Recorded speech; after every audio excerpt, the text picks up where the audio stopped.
My name is Meredith, and I am 28 years old. I work as an attorney at a small law firm in Chicago. A few months ago, I received an invitation to my father's birthday dinner at my parents' house. I thought it would be a warm family reunion, a chance to reconnect after months of being busy with work. But right before dessert was served, my parents handed me an envelope. Inside were official disownment papers cutting me off from the family and revoking my inheritance rights. What they did not know was that I had brought my own envelope that night, and when I opened it, everything changed completely. Before we dive into this story, tell me where you are watching from today. Drop your location in the comments. If you have ever felt invisible in your own family, hit that like button right now. And if you want to see how one envelope turned the tables on, everyone subscribe and stay with me. This is going to be a journey you will not forget. I grew up in a suburb about 45 minutes outside of Chicago.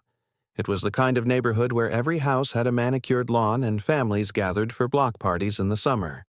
From the outside, we looked like the perfect American family. A successful father, a devoted mother, 2 daughters, and a golden retriever named Chester. But appearances can be deceiving. My father, Harold, worked as a chief financial officer at a mid-sized insurance company. He was a numbers man, precise and calculating in everything he did. He wore the same style of suits every day, dark blue or charcoal gray, and he had a habit of checking his watch even when he was not in a hurry. He was respected at work, admired by the neighbors, and feared by me. Not feared in a violent way. My father never raised a hand to me, but there was a coldness to him, a distance that I could never quite bridge. When he looked at me, I always felt like he was evaluating me, measuring me against some invisible standard that I could never meet. My mother, Diane, owned a small flower shop in town. She had a gentle voice and a talent for arranging roses in ways that made people cry at weddings. Everyone loved her. She was warm and caring to everyone she met. Everyone except me, it seemed, because all of her warmth, all of her attention, all of her love was reserved for my little sister, Clarissa.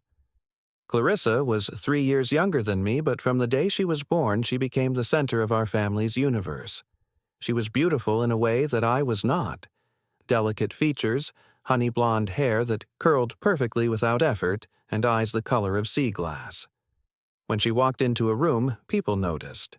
When I walked into a room, people looked past me to see who was behind me. But it was not just her appearance. Clarissa was born with a heart murmur, a condition that required monitoring throughout her childhood. It was never life-threatening, but my parents treated her like she was made of glass. She could not play sports because it might strain her heart. She could not go on field trips unless my mother chaperoned. She could not experience disappointment because the stress might affect her condition. And so every resource, every ounce of attention, every drop of parental love flowed toward Clarissa like water finding the lowest point. I do not blame Clarissa for this. Not entirely. She was just a child, and children absorb the dynamics they are given. But I do blame my parents for never seeing me, for never noticing that I was drowning in the shadow of my perfect, fragile sister. I learned to be self-sufficient early.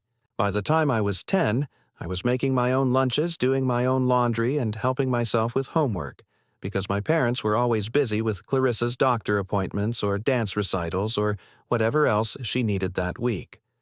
I threw myself into academics. If I could not be beautiful like Clarissa, I would be smart.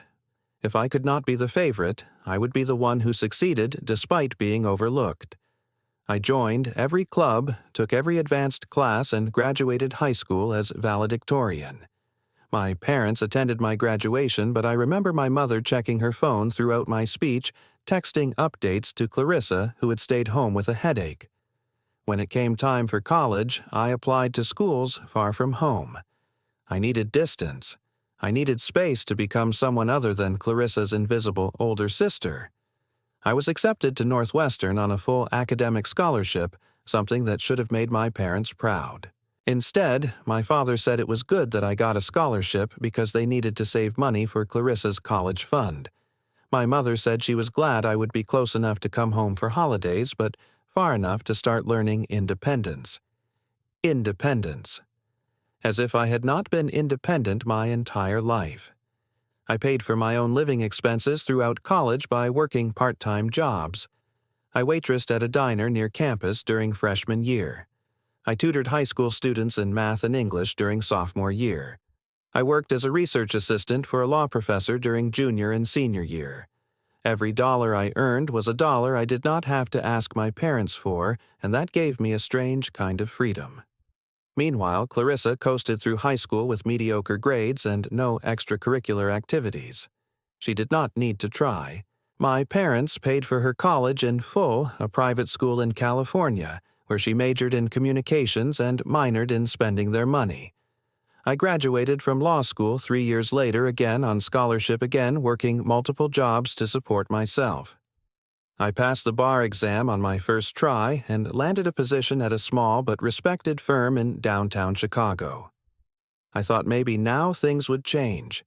I thought maybe now my parents would see me as an equal, as someone who had made something of herself through hard work and determination.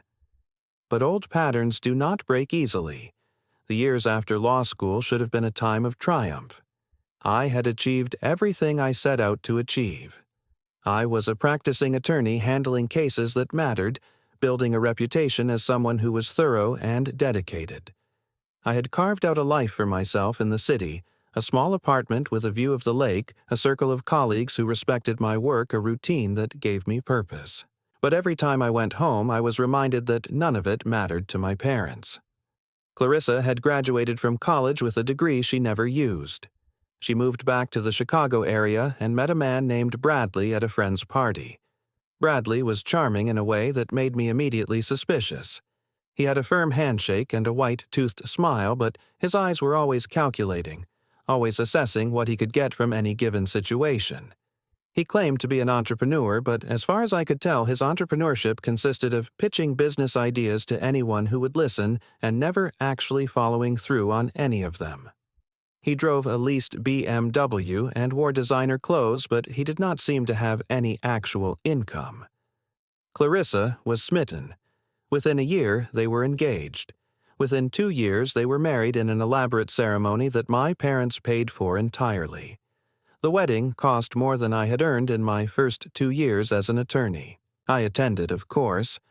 I wore a bridesmaid dress that Clarissa chose without consulting me, a shade of pink that made me look washed out in every photograph. I smiled and made small talk with relatives I barely knew. I watched my parents beam with pride as they walked their younger daughter down the aisle. And I wondered, not for the first time, what it would feel like to be loved like that. After the wedding, things escalated quickly.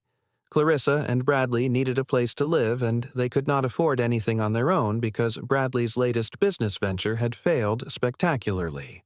So my parents bought them a house. Not helped them with a down payment. Bought them a house. A 4-bedroom colonial in a nice suburb, fully furnished with a 2-car garage and a backyard perfect for the grandchildren my parents were already anticipating. When I heard about this, I felt something crack inside me. I had been saving for years, trying to scrape together enough for a down payment on a modest condo. I was a lawyer, but I was still paying off student loans from living expenses, still trying to build a financial foundation from nothing. I swallowed my pride and called my father one evening. "Dad," I said, trying to keep my voice casual, "I wanted to talk to you about something. I have been saving for a condo, and I am close to having enough for a down payment, but I was wondering if maybe you could help me with a small loan. Just to bridge the gap. I would pay you back with interest." There was a long pause on the other end of the line. "Meredith," he said finally, his tone the same one he used when explaining why a business deal had fallen through, "you are an attorney now. You make good money. You should be able to handle this on your own. I know, but Clarissa and Bradley just got a hold